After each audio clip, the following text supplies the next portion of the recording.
Mr. President, Mr. President! President Trump's return to the White House and to the bully pulpit of the White House press room has brought change to some time-honored traditions. Helen.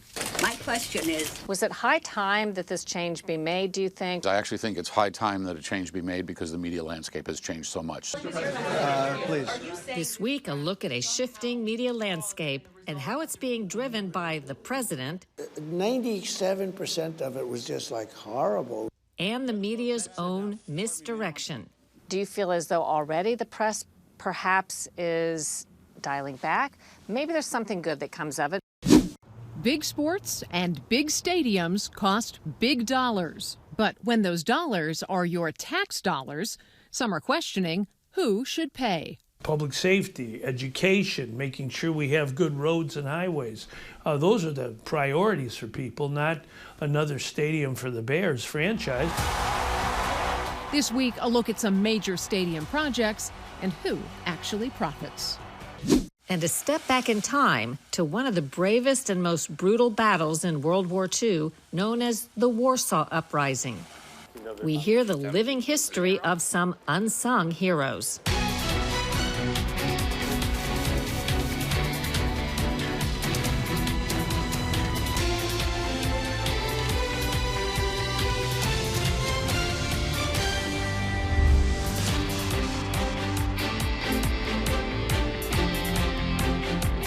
Welcome to Full Measure. I'm Sharyl Attkisson.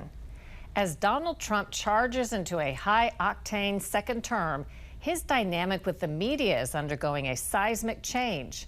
Unshackled from social media bans, he's challenging the status quo, granting conservative outlets unprecedented access while wielding accountability lawsuits. It stands to fundamentally alter how journalists cover his and future presidencies. Today's cover story is Media Shift. Are the media treating the president somewhat better or afraid to not treat him as badly as some of them did? It may be both of those things. Frank Sesno and I worked at CNN back in the early 1990s. Today, he's a professor at the George Washington University School of Media and Public Affairs. One of the things that's very different in Trump 2.0 from Trump 1.0 in what I'm going to call the legacy media is that the amount of groaning, moaning, eye-rolling, finger-pointing, shock, outrage is way down. And there was a certain showmanship around it, I think, a lot of times, where people trying to show just how tough they were. The argument is that you bought yourself some time and you didn't use it to prepare hospitals, you didn't use it to ramp up testing. Right now, You're so disgraceful. It's so disgraceful the way you say that. Let me just, listen, I just went over it. In this second Trump administration, some media are more restrained because they've learned that lesson, because there was a message, I think, from the voters themselves that suggested that more attention and respect needs to be paid, even as the tough questions are asked. Please. Are you saying this crash was somehow caused and the result of diversity hiring? So we don't know, but we do know. The Trump administration in 2025 is shaking up decades of tradition. Good afternoon, everybody. How are we? Rearranging the faces and seats of the favored White House press. Here in our new media seat today, we have townhall.com. Awarding credentials for hundreds of non-traditional reporters. Conservative media like Breitbart, One America News Network, and the New York Post have now scored turns rotating through coveted spots at the Pentagon, pushing out left-leaning legacy players like NPR and the New York Times. Mr. President, Mr. President! Meanwhile, the Associated Press found itself barred from certain White House and press pool events after rejecting Trump's rebranding of the Gulf of Mexico. A short time from now, we are going to be changing the name of the Gulf of Mexico to the Gulf of America. As you know, Trump has opened up the White House press process to more and different kinds of media, different kinds of outlets, breaking the traditions. Was it high time that this change be made, do you think, or is it a negative? I think it cuts both ways. I actually think it's high time that a change be made because the media landscape has changed so much. Once upon a time, there was a thing called the United Press International. Famous Helen Thomas worked for UPI. When I was an AP reporter at the White House, there was a UPI in the AP. And the tradition then was that one of the wire services asked the first question at a news conference.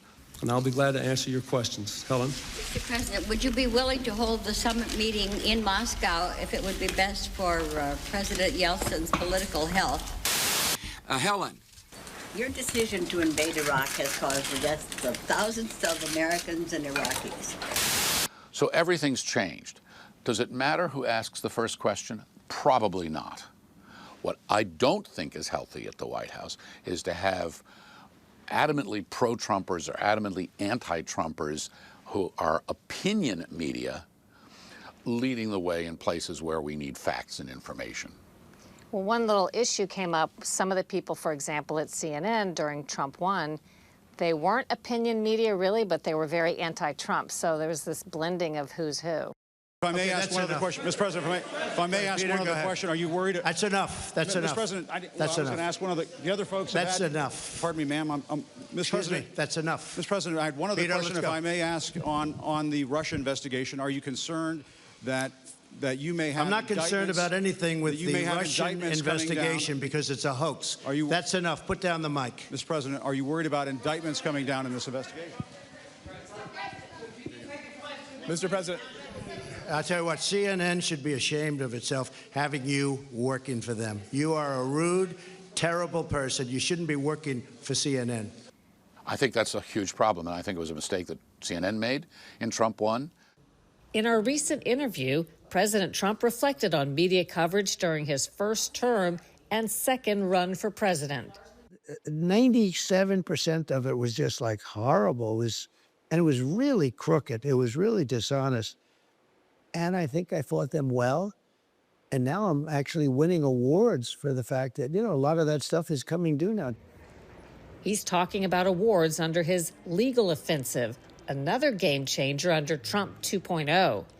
This year, he won a $25 million settlement from Meta, owner of Facebook, and $10 million from X from when it was Twitter. He claimed his First Amendment rights were violated when his social media accounts were canceled. He has a case pending against the Des Moines Register. It alleges election interference over an 11th-hour poll claiming Harris was up 3 points in Iowa. The numbers were especially notable among older people, among women, and among college graduates. These are all groups that are tilting toward Harris. Trump actually won Iowa by 13 points. Trump is also suing journalist Bob Woodward and his publisher for $50 million. That's a copyright dispute over release of his private interviews with Woodward as an audiobook. He's suing the Pulitzer Prize Board for defamation. The board doubled down on awards it gave the New York Times and the Washington Post, even after the premise of their Russia collusion stories proved false. Well, it turned out to be a hoax. It turned out to be false. And now they're paying a big price. They're losing in court and losing very badly. They were very dishonest. They should take back those awards. They gave awards to the people that covered it wrong.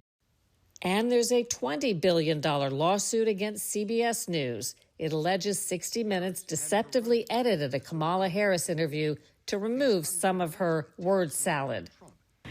And as we fast forward into what we have seen in the ensuing weeks and months, far too many innocent Palestinians have been killed. And we know that, and I think most agree, this war has to end. And that has to be our number one imperative. And that has been our number one imperative. How can we get this war to end? She gave a horrible answer. They took it just before the election, one day before the election. They took the answer and they put an entirely different answer into the slot. Nobody's ever seen anything like it. Amid the controversy, CBS refused to release a transcript of the interview. But when you heard CBS didn't want to put out that transcript, it makes me very uncomfortable. Mm-hmm. Why? Put it out. Let people see. And then I'm talking about accountability. News organizations need to be as accountable to their audiences as they hold public officials to their microphones and cameras, period. And Trump won a $16 million defamation settlement from ABC News after anchor George Stephanopoulos wrongly repeated that a jury found Trump liable for rape. You've endorsed Donald Trump for president. Right. Donald Trump has been found liable for rape by a jury. Donald Trump has been found liable for defaming the victim of that rape by a jury. It's been affirmed by a judge. I think George was sloppy with his language, but for ABC to make a payment for that, should you be fearful of that question that you're asking because someone's going to take you to court and break the back of your news organization? Full disclosure, I served as the expert journalism witness in the Dominion Voting Systems versus Fox News lawsuit. They did some really bad stuff and they knew they were doing it, which is why they settled for more than $750 million. So yes, I think accountability absolutely should take place in the media, 100%. Where, how, by whom, what the threshold is, that's where it gets very complicated. So can I extrapolate that you don't think that payment should have been made by ABC to Donald Trump? I don't think that payment should have been made by ABC. Do you feel as though already the press perhaps is dialing back? Maybe there's something good that comes of it. Maybe in some cases the press went too far. But what are your thoughts? If it prompts people in news organizations to lose their courage to report stories that need to be reported that might be unpopular, that would be a very bad thing. And if some of these lawsuits are prompting news organizations to say, yipes, we better put things in place so that we can really be sure that we're right about this, maybe that's the silver lining. For more on this story, look up our podcast, Full Measure After Hours. And head on Full Measure, should your tax dollars be used to attract rich sports teams to town?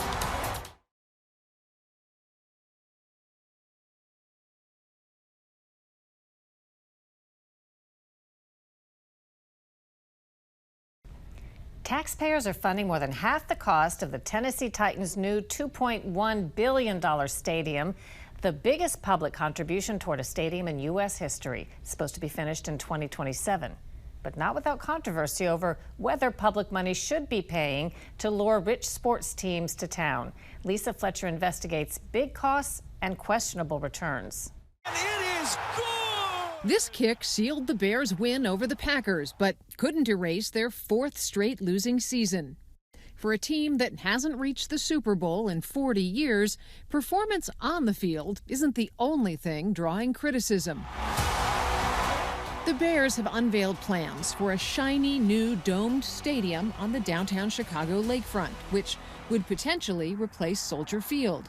And they're asking Chicago taxpayers to pick up more than $2 billion of the $4.75 billion cost. Team CEO Kevin Warren aims to break ground this year. I feel the momentum is really moving in the right direction. Former Illinois Governor Pat Quinn is a chief critic. Public safety, education, making sure we have good roads and highways.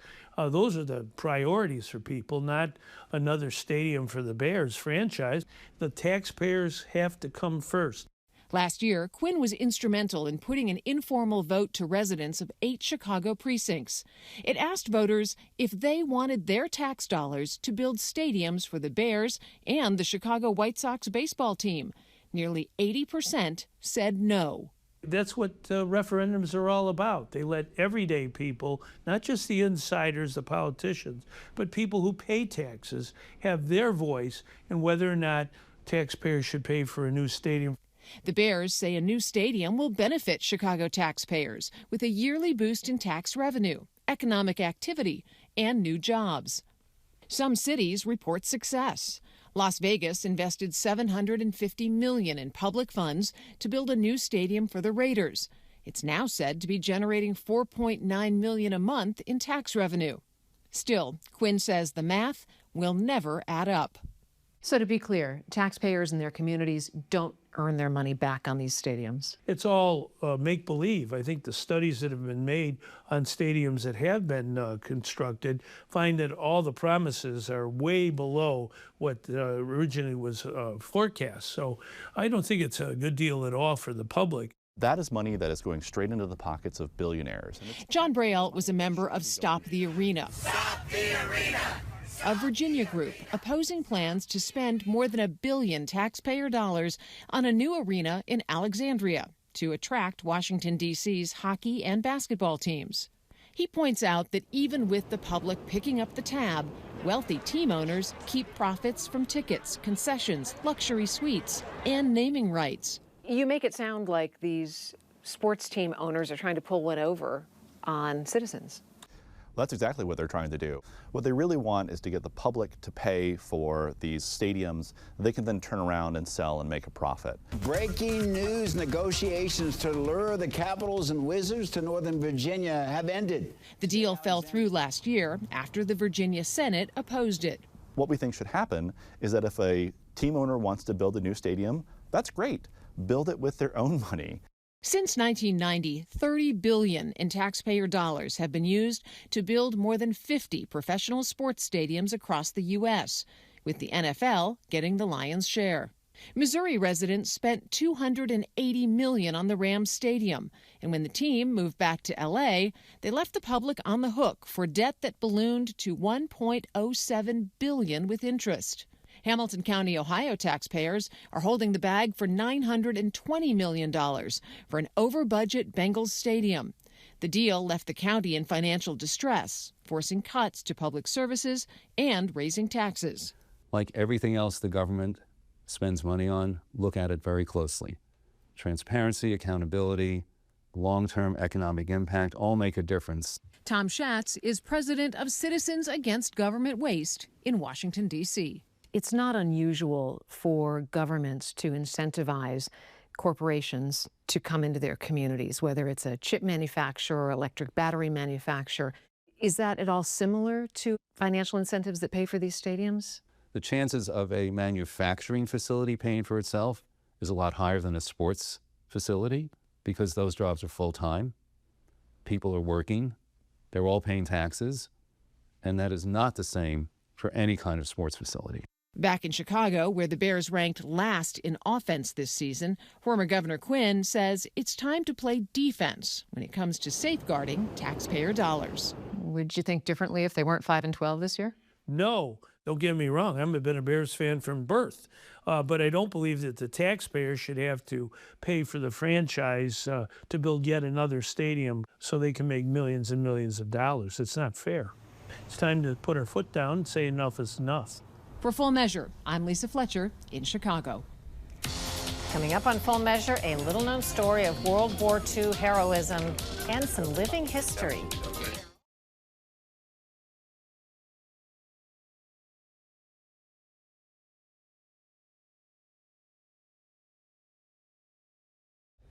We're approaching the 81st anniversary of the Normandy invasion.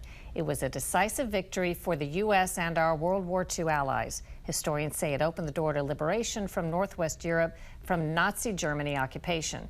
But on my recent visit to Poland, I learned the fascinating, lesser-known story about the heroes of the Warsaw Uprising, a very different story about striving for freedom. After 5 years of very brutal, cruel occupation of Poland, Polish Home Army, Polish underground state decided to fight against Germans.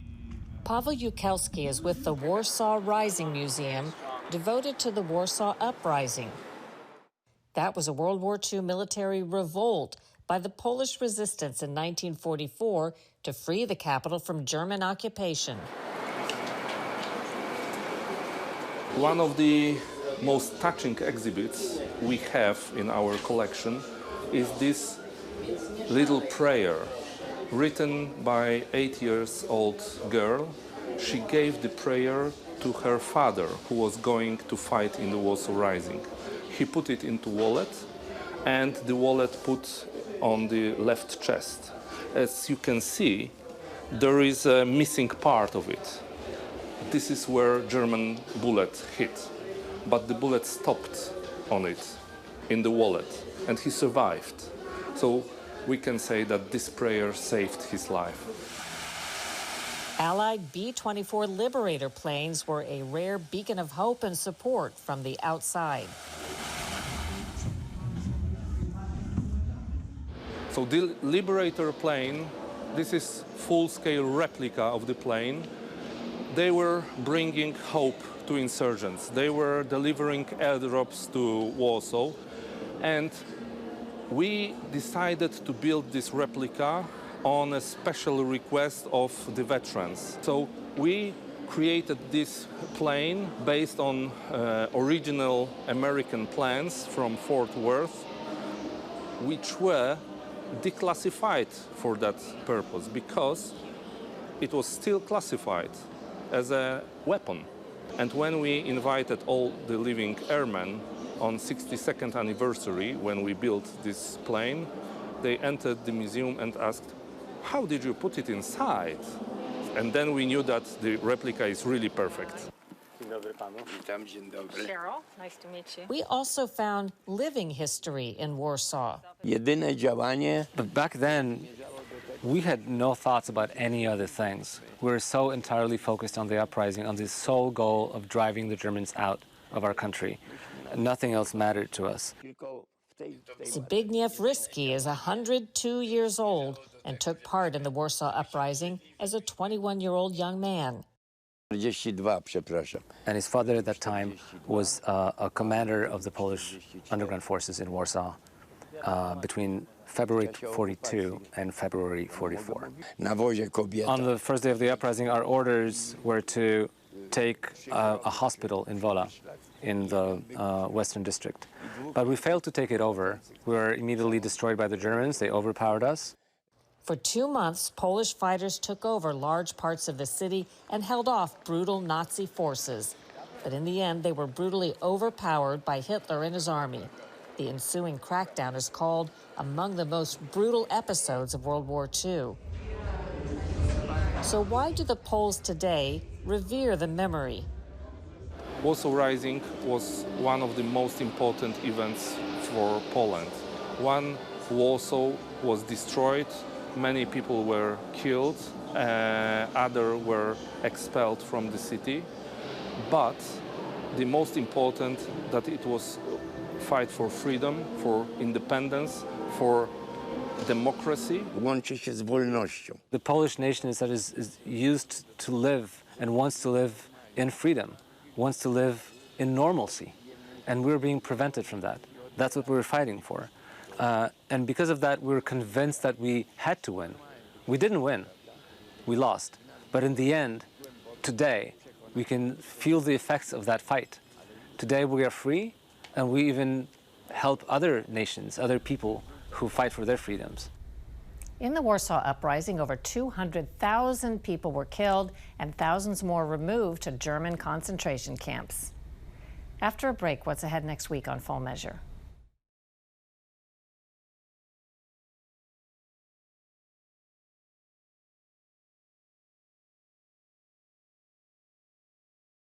Coming up next week on Full Measure, the Inspector General in charge of our spending on Afghanistan identified an incredible amount of waste, fraud, and abuse, $43 billion. We'll have an eye-opening exit interview with him as he wound down his office and his 20 years of watchdog work. Also an unexpected twist after we interviewed him for our report next week on Full Measure. Until then, we'll be searching for more stories that hold powers accountable. Thanks for watching. I'm Sharyl Attkisson.